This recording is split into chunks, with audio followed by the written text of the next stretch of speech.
Good evening, everybody. Dean D. Davidson, meteorologist, firefighter. This is your fire forecast for the responding fire viewers here.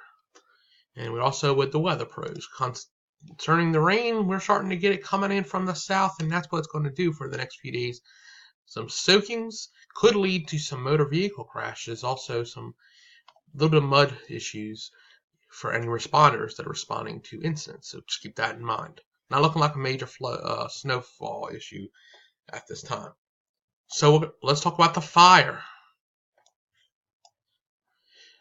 The F, forecast, rain, intensity moderate to heavy.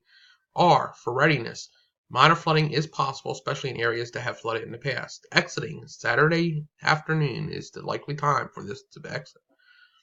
The rain will be light to moderate most of the time with some heavy batches. So we have to watch that closely for some, like I said, some minor flooding. But that is your fire.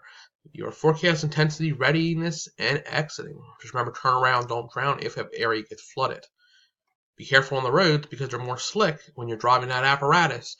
Make sure you definitely have full control of that vehicle and concentrate only on driving. For those out there that are not in the fire service, please make sure you drive carefully, both hands on the wheels. No texting and driving. It really is not good to be doing when you're going down the road. Plus, it is the law. So other than that, we'll keep you updated. Expecting rain now through Saturday evening.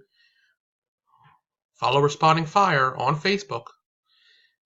This is meteorologist Dean Davis from the Weather Pros and Responding Fire. Thank you for watching.